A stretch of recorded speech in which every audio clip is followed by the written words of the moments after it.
What is up mga parts?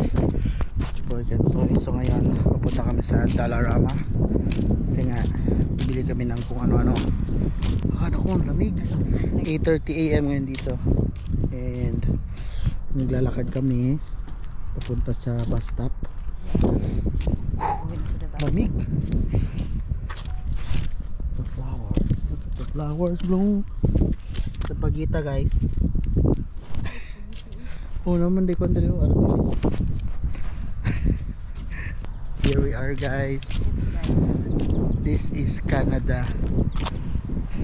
This is our first morning pala. Dito mag-bike, no? Oh, Palitag bike, ano ba? dala ka na moving.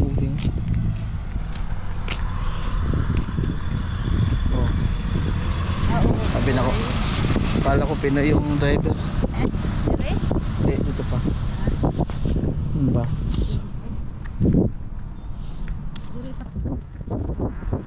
Go outside.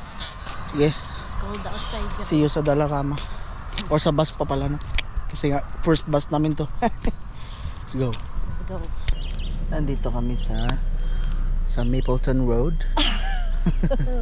Para just waiting for the bus. Diyan, no? Ito, nakita namin sa map. Yan siya. Dito kami. Malapit na siya, guys. Sugar niya dagan na yan. Who house? Sa kanya ta KMK.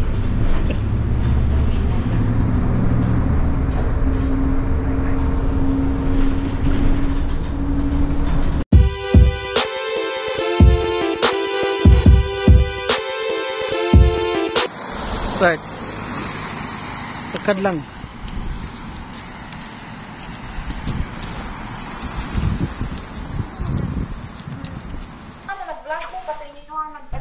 What is up, mga pars? Nagkuha kami ni Ate Kenny. Hi. Subscribe to her, Kenny and Jimmy, ha? Dua lang. Kenny and Jimmy Vlog. Yan si asawa ko. Yung asawa ko nagluluto, nagsaing ng rice. Kasi na-miss na agad ang rice. Gusto niya magluto.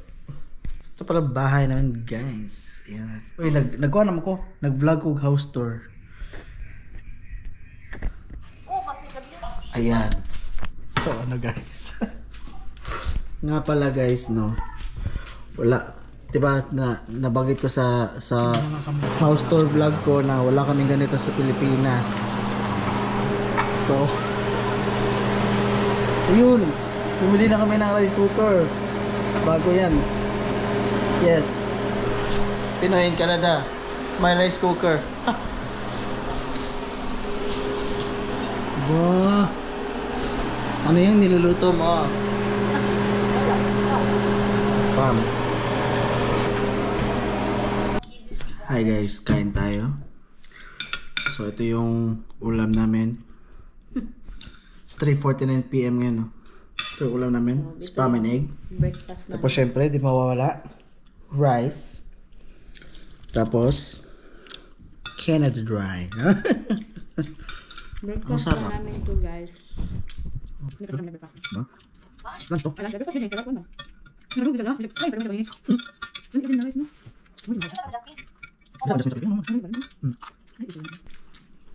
Ang sarap. What is up, mga parts? It's your boy Kentoy. And today is Thursday. Saan ba kami? Bus lang kami. Ito yung balik lang kami. Today is 4 PM na, no? 4:15 PM. So like it's early, still early. Magbabas lang kami. Let's go.